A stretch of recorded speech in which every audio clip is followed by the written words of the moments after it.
Hey Nick, we need a tagline for the podcast. No. Real life opinions. Movie reviews told by fans and not critics.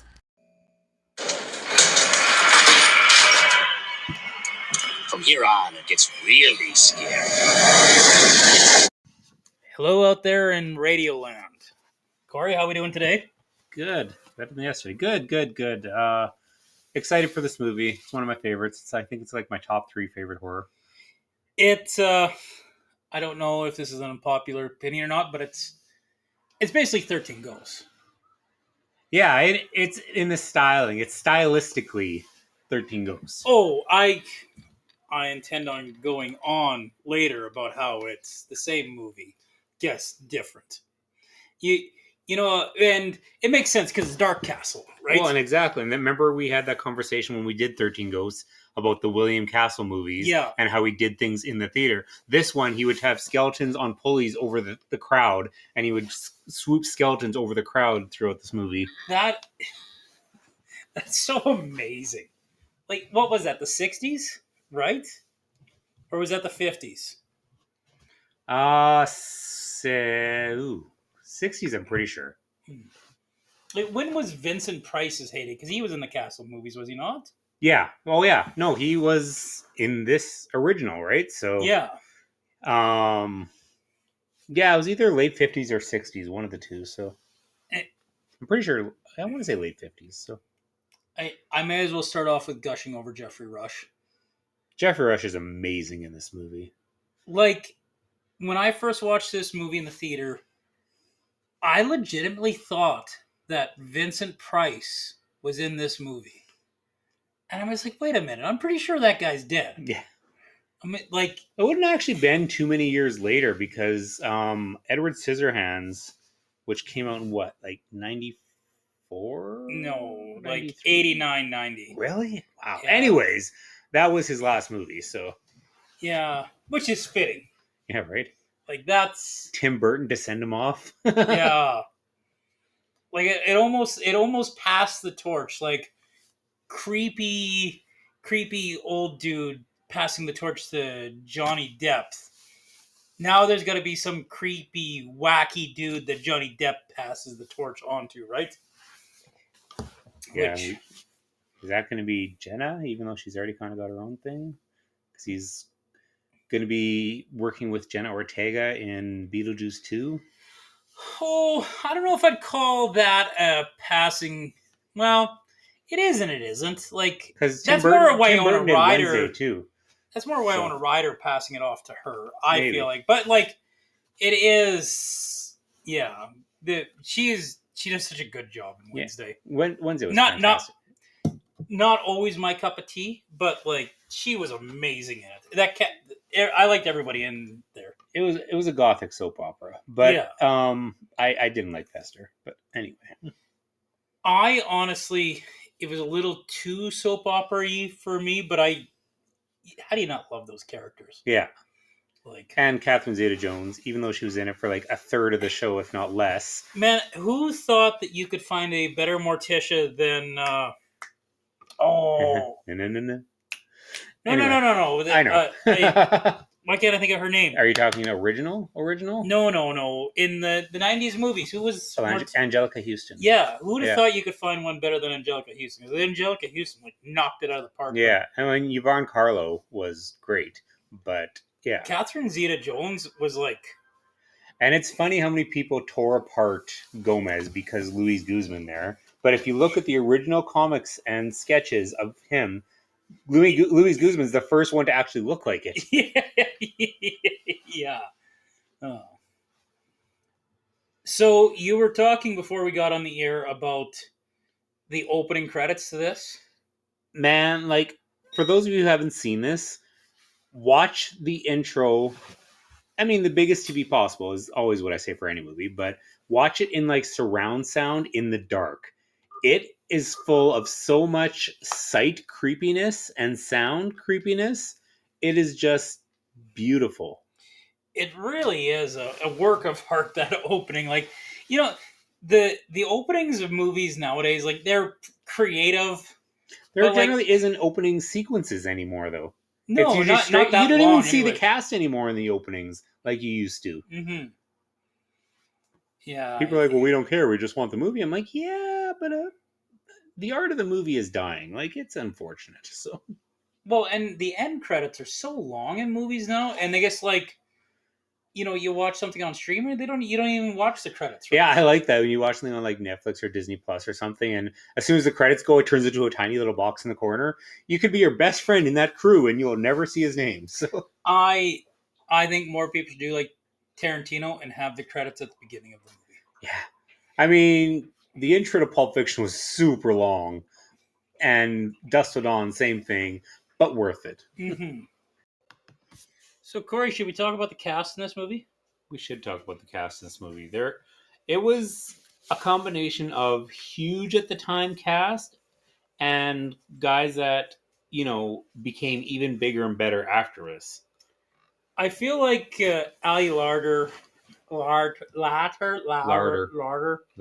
she became really big after this. Like, this was before Resident Evil. This was before Heroes came out, right? I think wasn't She's All That, but one of those type of movies there where they did the whipped cream bikini. That was before the Not Another Teen movie there. Anyway, that was Ali Larder, but I can't remember what movie that was. But that was before this. Of course, this, you though. remember the whipped cream bikini. Have you ever seen Not Another Teen movie? Yes. Remember how Chris Evans does that as a spoof? That's what it was spoofing.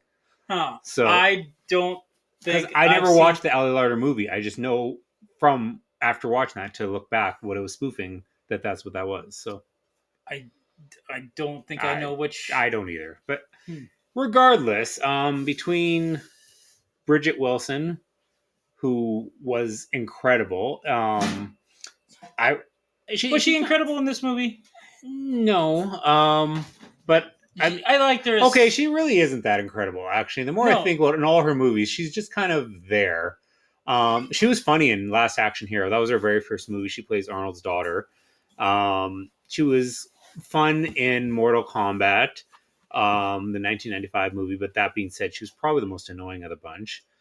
Yeah, Sonya's kind of the whiny pessimist kind of. She's not the worst female character though. Like, what's the one with like the purple outfit? I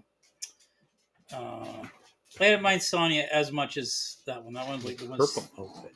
Yeah, she like screamed inside down. Oh, Sindel. Yeah.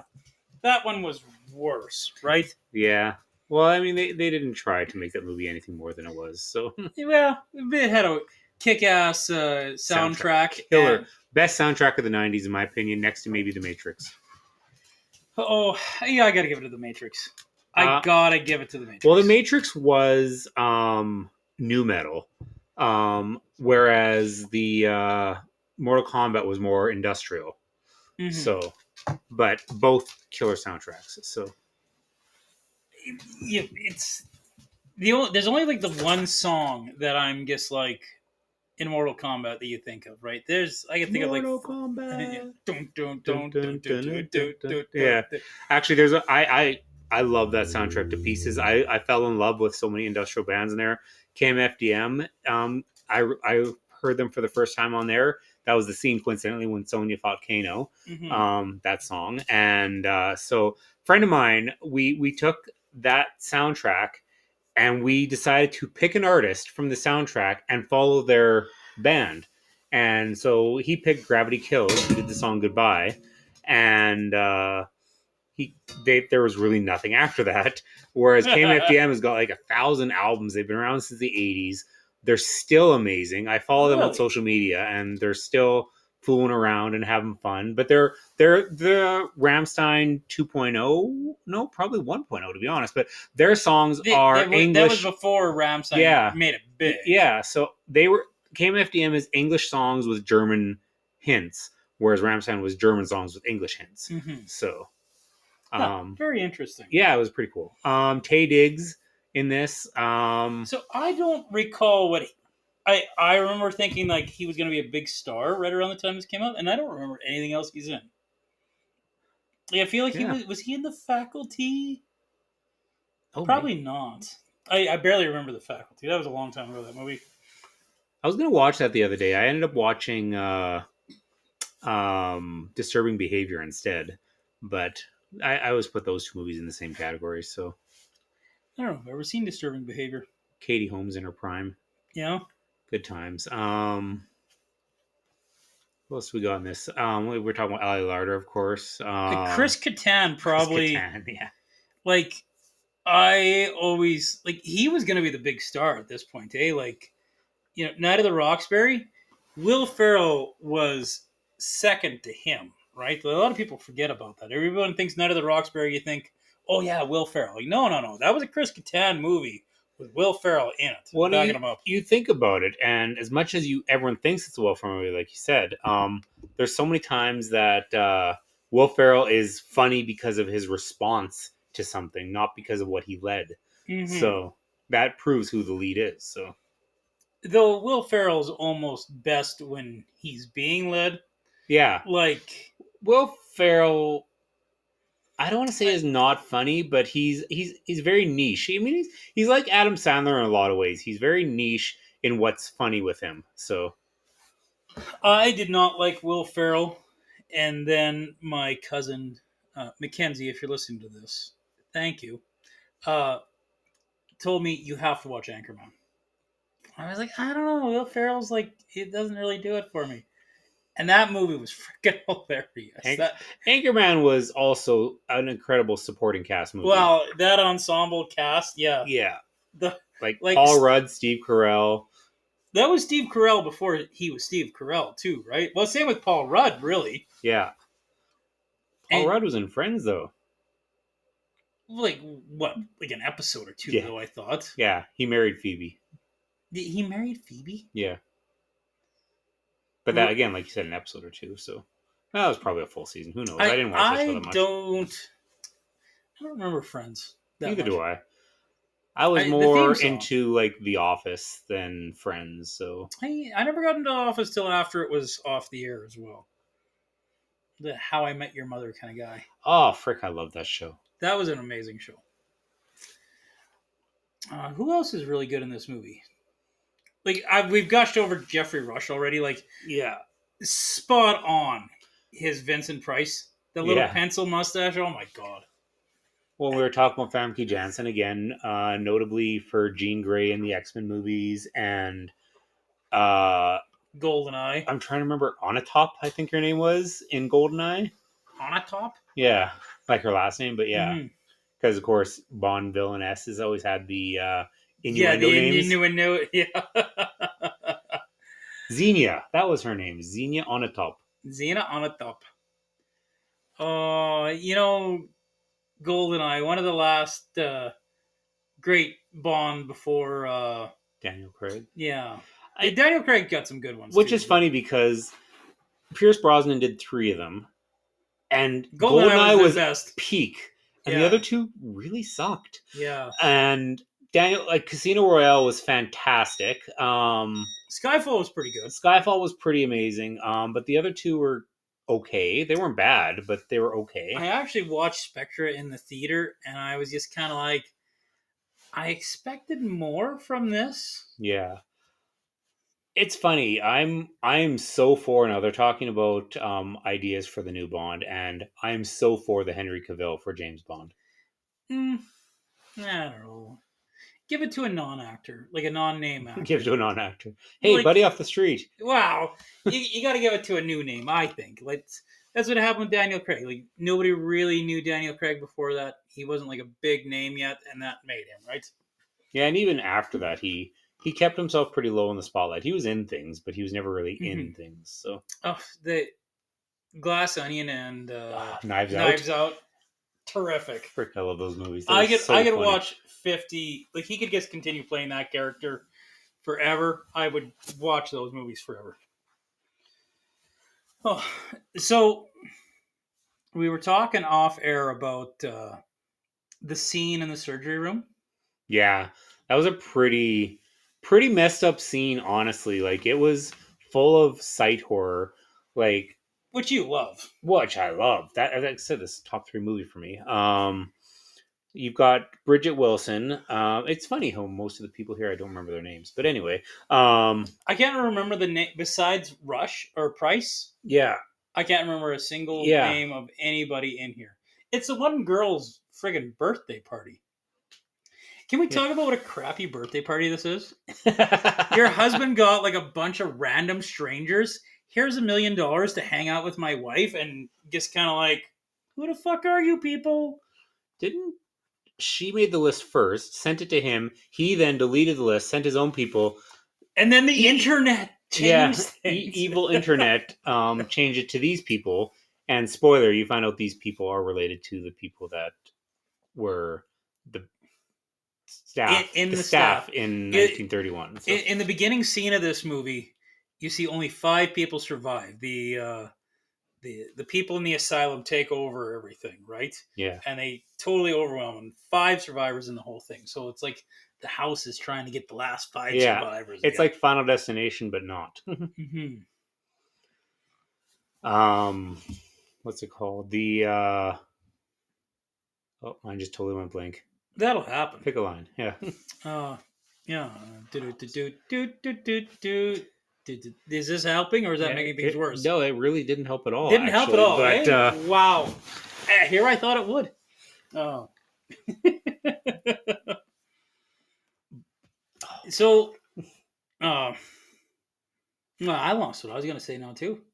it's the house. we isn't it? are not good at this podcast business, are we? Yeah, we've only done a couple. Oh, hey, shout out! We just I meant to do a shout out when we had 100. Last podcast we had like 96. So I was like, yeah, 4 more listens. And then thank you, Mike Hicks, if you're listening. We're at 141 right now. 141. How did we like? And yeah, we still only have 16 subscribed listeners. Well, that's But- better than the 6 we had like a week ago. Yeah. Our loyal listener Lisa is listening in right now and doesn't Hi, want to be Lisa. called out, Can but you? hi. Hi. Say hi. No, she's not gonna say hi. She's not That's gonna say okay. That's okay. So I know this bugs you, Corey, but No. this movie is basically 13 Ghosts. You know that, right? I'm Like- very upset of you for pointing that out. So like, there's the wacky comedian actor who like doesn't want to be in the house because he knows it's crazy, and tries to get out. There's a whole bunch of people who are just like, we'll stick together and we'll figure this out. There's some, they go into a basement, the walls close up. doesn't someone go into a wall in 13 Ghosts as well? Well, I think it's the exact same thing, like how the Bridget Wilson character dies. I'm almost sure like it's the same death for somebody in 13 Ghosts. the only thing I remember about the walls is the lawyer who gets the 2 doors close in on him and split him in half. And the best line when the black nanny there, she's like, "Did the lawyer split?" I'm like, ah. That's how she made her paycheck. Just that line. Oh, there's the token black person in here. They Yeah. they made it a nanny somehow in that one, right? Yeah, and you got Tay Diggs in this one, Mm. former pro ball player. Is that where I know Ty Diggs from? Maybe Hmm. that's what he says in this. But yeah, maybe. Yeah, mysteriously the mechanical walls come down in this. Nobody knows how this crazy house is working. Oh my god, nobody can escape. Another absolutely like the whole scene with when Bridget Wilson sees like she goes into or she's walking up to the operating room, like it's an abandoned hospital obviously. She's walking to the operating room and she's got her little view camcorder thing and with the ghosts in the video yeah, camera. she's looking at the operating room. Okay, she holds it up and all the like the ghosts and the doctor are working on a body on one of the tables. And her eyes just widen. She drops it. There's nothing there. She puts back up. They're there. Drops back. And all of a sudden they stop and they look at her. And I'm like, oh my God. And then all of a sudden there's like this weird ass faceless thing. And What was that thing? Like it was creepy. yeah. It was like So that became total sight horror, like totally effective sight horror. And then later on when Price gets, I don't know how to call this a spoiler or not, but gets locked up in that saturation chamber. Oh my god! You see, that was almost the worst part. Like I know that was all in his head, but like Was it though? Oh, that was No, that was a lot of side horror too. Like this movie relied on a great soundtrack in terms of just the instrumental. Not, Well, we were talking not so about much Marilyn music. Manson. I mean, Marilyn and it was- Manson, great, but there's not really a lot. I don't think there's any more songs in this movie. I think that was it. And then what's it called? Then, but just the sound effects soundtrack was absolutely incredible in this These movie. Dark Castle movies, at least these earlier ones, they have a really good sound to them, right? And they have a really good atmosphere. They knew what they were going after, right? I love that kind of that they were just balancing right on that line of cheesiness. But then they would get into like complete psychological horror Mm-hmm. and make you say, "Oh my god!" Like there is probably only one other movie, in my opinion, that is better at atmospheric horror than this, in terms of this style, and that would be 1408. Well, I don't know if I've seen 1408. Is that wow? That's the Stephen King one with John Cusack. Yeah. Is Samuel L. Jackson in Yeah, that too? he's barely in it, but yeah, he's in it. So He's like on the cover though, because it's Samuel yeah, L. Jackson. because it's Samuel L. Jackson, but he plays the general manager of that hotel, and he's in it at the beginning, and there's like one scene in the middle, and that's it. Mm-hmm. But that movie is so atmospheric that it's disturbing. And again, watching with my 15-year-old, he really got bothered by that movie, and so 1408. yeah. So that's, if you guys are also looking for a great atmospheric horror movie and you haven't seen 1408, give it a watch.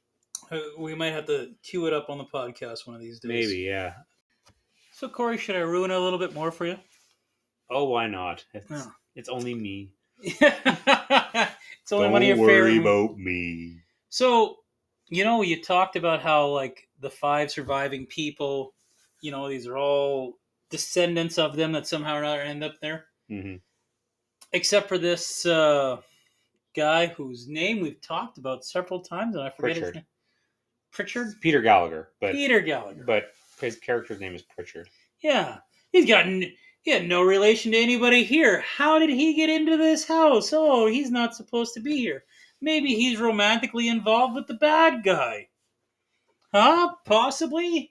That is the most awkward, like, movie kiss I've ever seen in my life. We're on to the scene where he's trying to get Femke Janssen awake again, and it actually disturbs me. Like, I don't like it. He's like reaching down her dress and like, ew. Guess Severe creep factor. yeah. Like, I think it's almost worse than Kill Bill, which is saying something. Yeah. Kill Bill's pretty bad. Wait, if you guys don't know what I'm talking about, the coma scene in Kill Bill. That's like one of the opening scenes. Yeah. Oh, Actually, were we talking about doing those movies too? Kill Bill. Yeah. Yeah, we'll get to it. Yeah. No, We're gonna get there. eventually. We got many weeks left and many years left. See, now you're gonna will it into like collapsing upon itself. Yeah, right. I jinxed it. Son of a jinxed bitch. Yeah, we were doing so good right up until now. So, do you think this Peter Gallagher character is going to, die now that we find out that he's in cahoots with the bad guy? Well, what's funny is, again, spoiler, is when he does die, it's not caused by the house. I forget how he dies. Um, As we're watching the movie, I could just like wait for it. Right? Actually, no, maybe it was the house, because I remember they find his head cut off in the saturation chamber. Yeah, But it was at the window. I don't remember how it happened. how did he lose his head? I think, doesn't she do it? I think she does. Oh, yeah, because he goes yeah. to like kiss her or something like that, and then she's like, I got a crazy idea, and then she stabs him. Stabs him, yeah. Yeah. Wow, it's like there was a betrayal from the bad guy to the mysterious romantic thing that you weren't seeing coming. Kind of like another movie that we watched. You know?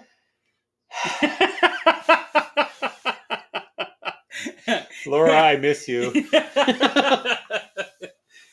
Yeah, this movie is 13 Ghosts. They're the same movie. No. It'd be funny if it was the same director, actually. It's not, but it'd be funny if it was. So It's not the same director? It's No. the same production company. It's yeah, Dark Castle. it's because they were both William Castle movies in their originals. Mm-hmm. The William Castle movies. You were talking about the skeletons that he used to do. That's super Yeah. cool. Oh, here's the Right, 1, 2, 3. No, Peter Gallagher's dead. This is how he dies. Yeah, wasn't the Yeah, house. and then she cuts head off. She cuts his head, puts it in saturation chamber to make it look like Price did it, so people can be more turned on Price. As Price is in like the crazy chamber, right? Saturation chamber, yeah. Like yeah. I'm surprised Price gets out of it. I thought for sure Price was going to die in the saturation. chamber. Yeah.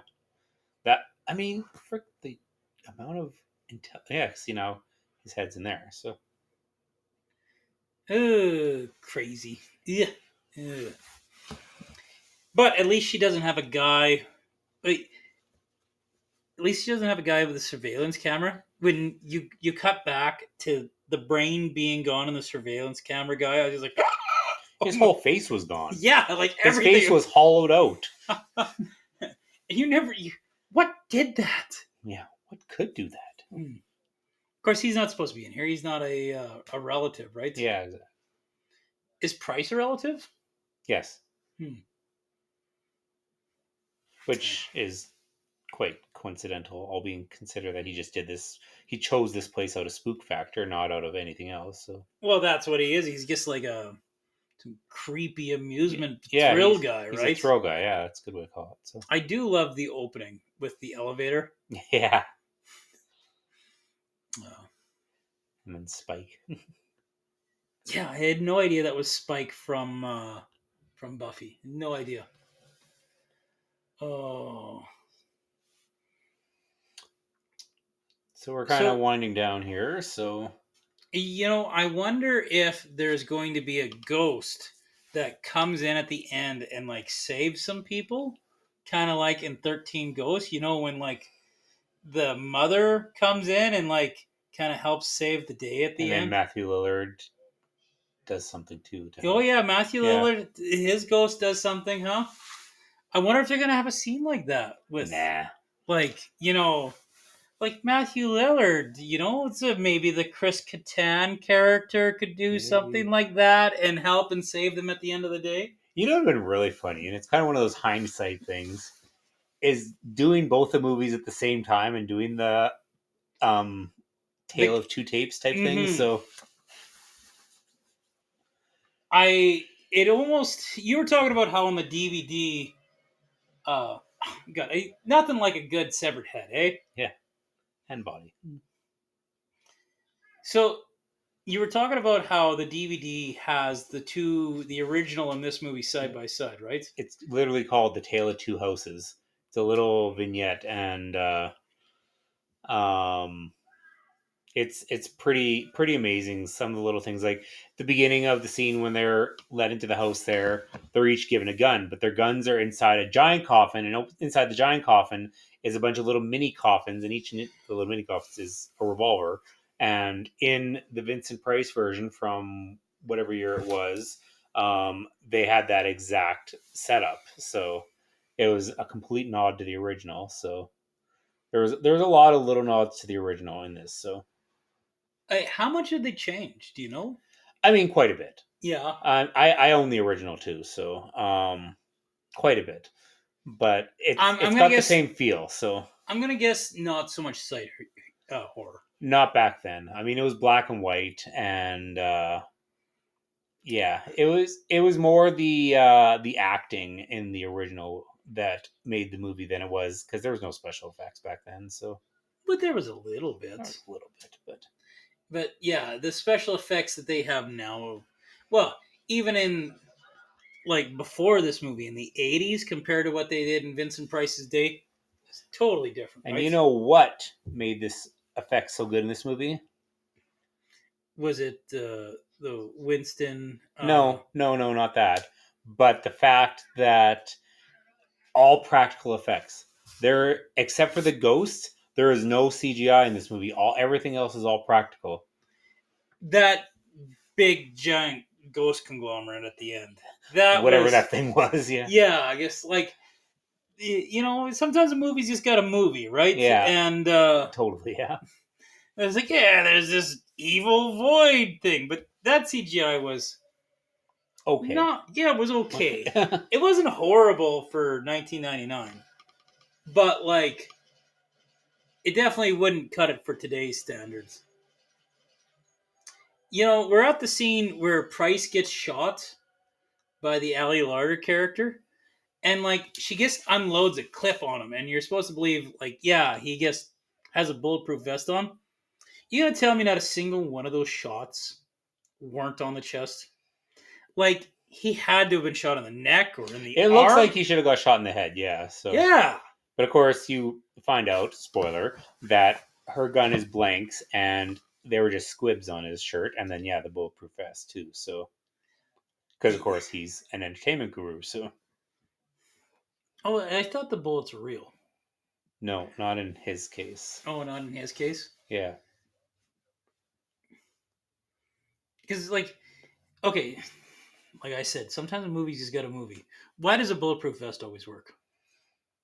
what's really funny is a real bulletproof vest.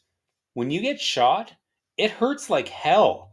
Like, people just take it like, oh, I've got a vest, I'm fine. Dude, you can get broken bones from a bullet hitting you in a bulletproof vest. So I'm curious why they. Well, I know why they do it, but like, haven't you ever wondered why they're just like, oh, I'm pretending like I'm dead while I'm hit with the bulletproof vest, and then ooh, I'm magically alive again, right? Like, yeah, bulletproof vests. yeah, Nothing no, like, exactly. You'd be like wincing in pain. You wouldn't be like, if just you're sitting getting there. shot in the chest and stomach, you're going to be winded. Mm-hmm. Like, you're literally going to get the wind knocked out of you. And then now this is where Price finds out that Jean Grey, I can't remember her name in this movie either. Evelyn, I think it is. She was setting up her own little stuff. I can't look at her in that dress after like the really creepy Peter Gallagher scene. Like, I guess it bugs me to watch her now after that scene. It's just Luckily, this is the scene where she dies. For real.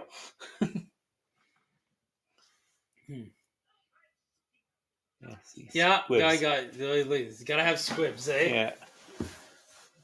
Oh well, it's not like Price isn't going to die anyway, right? This is where they release the darkness, isn't it? Yeah. She throws her into the wall, and the wall wall is like, yeah, and then the shadowy, ghosty, whatever the hell he's grab her and take her in and suck up her soul and blah blah blah. Huh, so this house like has like souls it sucks up, eh? Well, essentially. Oh my god. I wonder if there's another movie that we watch where they like suck up souls. Of course, in that case, it was only 13. Oh, that's a creepy room. That is a creepy room. Oh, just leave, buddy. Get out of here. What was the first rule in Scream? Don't have sex. But the second rule was don't go upstairs.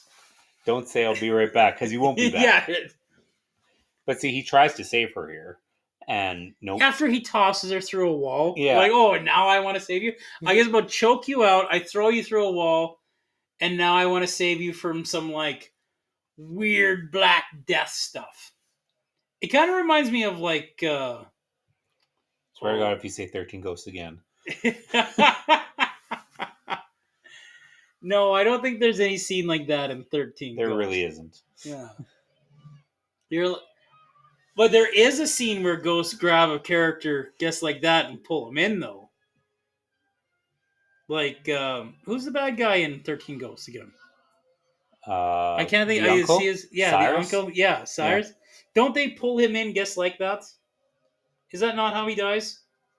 Well, they throw him into the ghosts grab him and throw him into the mechanism, and he gets shredded up. Yeah. So, I guess it's a little different. Okay, I'll give you this one. It's not completely like 13 Ghosts, but it's damn near. Oh look, they found Bridget Wilson. Hey, she's supposed to be in the wall, I thought.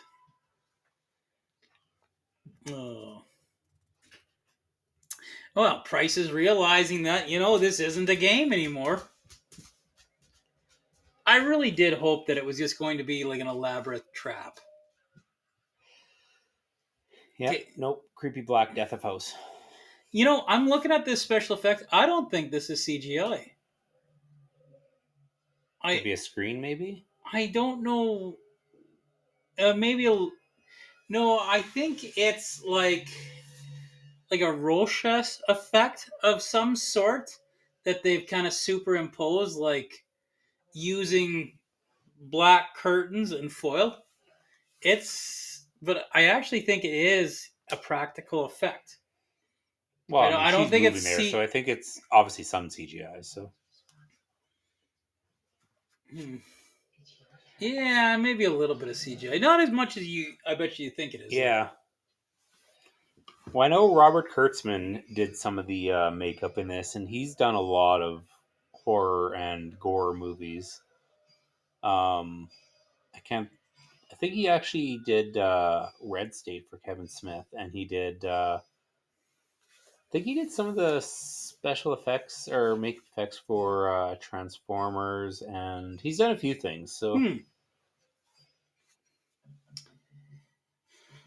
So, Corey, it's getting late for me. I've had a long couple of days.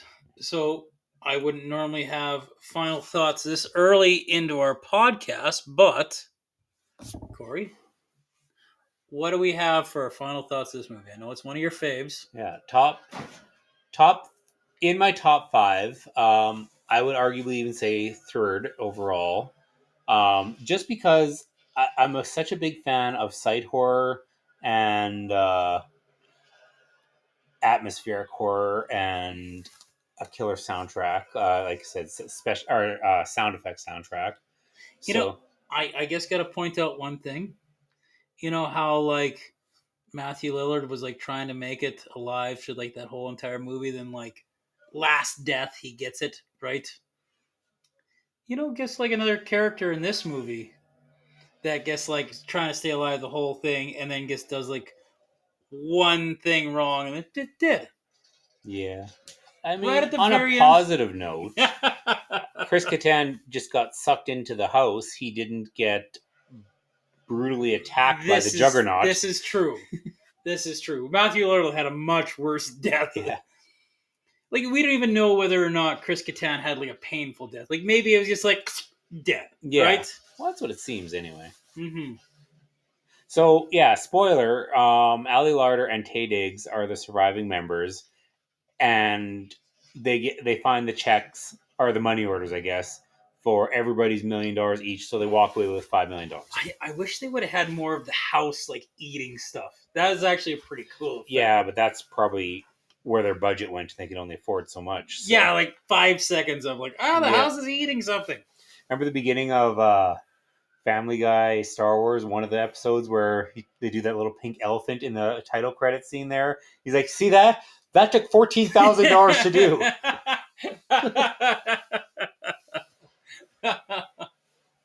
But yeah, they save their budget in most everything until the end of the movie, and they just blow it all. Well, they're literally blowing the house up, right? Yeah.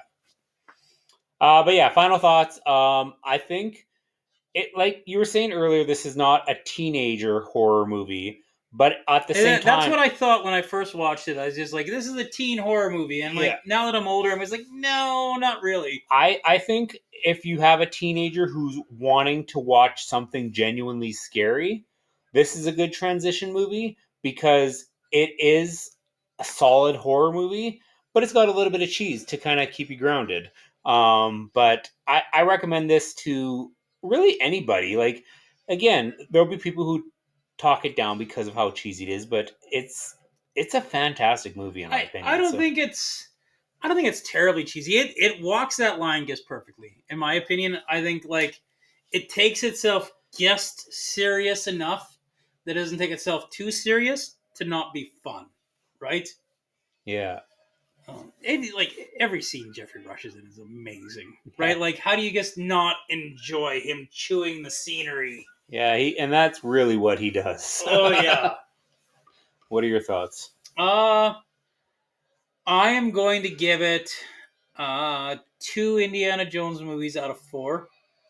It is a Temple of Doom for me. See, luckily for you, that's a compliment. For me, it is not. So, but still a 2 out of 4. That's like a. What did I give? What did I give 13 Ghosts? I feel like I should be giving this the same rating. I think it was a 3, but don't quote me. Did I give it a 3? Maybe a 2.5. Yeah, you know what? I better give this a 2.5 because I'm pretty sure I gave 13 Ghosts 2.5, and this is the exact same movie. This is a solid 3 for me out of 5. So a solid 3 out of 5. Yeah, like it's no room for wiggle. It's not a great. How is this only a 3 out of 5 for you? You just said it's in your top 3. That's true. Maybe it's a 4. I'm going to give it a 4. I'm not going to give it a 5 because it's not a perfect movie. But yeah, I'm going to give it a 4 to 4.5. At least give it a 4.5. Okay, let's go 4.5. Not that I want to talk you into like a higher score. I guess like this is one of your top 3 movies. How do you give one of your top 3 movies a 3 out of 5? I also, admittedly, this is not that case, but there are certain movies that are terrible that I love. So you can't really say it's a great movie if it's a terrible movie, but at the same time, I can still love it. You can give. Wait, this isn't a terrible movie, though. I don't think so. No. So, like, you can't give it a lower rating because it's a terrible movie, because it's not a terrible movie. It's a fun, enjoyable movie. Yeah, you got to suspend your disbelief a little bit. But, like, what good horror movie in it? Like, I love creepy haunted house movies. Like, and like I was saying, haunted asylum movies are one of my favorites in the haunted genre. So, Well, it's not fair. I was adopted. I guess we should wrap this up, Corey. Yeah. Yeah. This was a fun movie. Yeah. You had a good night, Jeff? I had a good night, Corey. Good to hear. Good call on this. Yeah, there we go. Oh. We really, really, really wanted to do Totally Killer, the new horror movie out there. But I couldn't find time to watch that full movie, though I am going to strongly, strongly advocate for it next week. Yeah, I think we might tweak our Halloween lineup and get that movie squeezed in because A, it's topical, and B, it really was a fun movie. It was so good. Should we give Infinite Imagination a plug? Because, Infinite Imagination Traveling Theater. Because, he's giving us a lot of help here. Laura, start pulling your weight, huh? Like, come on. We're never going to plug you, Laura, if you're not, like, bringing us new listeners. I think you've literally been to, like, a third of our things, Laura. Come on, Laura. Yeah. Be better, Laura. Like, follow, subscribe? Like, follow, describe, yeah. Like, follow, describe. Yeah, describe. Maybe don't describe us. I don't know if I want to hear that, but... Facebook, Instagram, Spotify now. We're trying to think... Spotify now. We've been on Spotify for, like, 4 months now. You realize this, right? Yeah. No, more than 4 months. This is 19 now, or is this 20? I think this is number 20. Yeah. So, 20 weeks. That's 5 months. So yeah. It's been such a blast, you guys. I mean, even if we only have one listener, this has been so much fun to do. So thank you all. Yeah. Keep your stick on the ice. Is that it?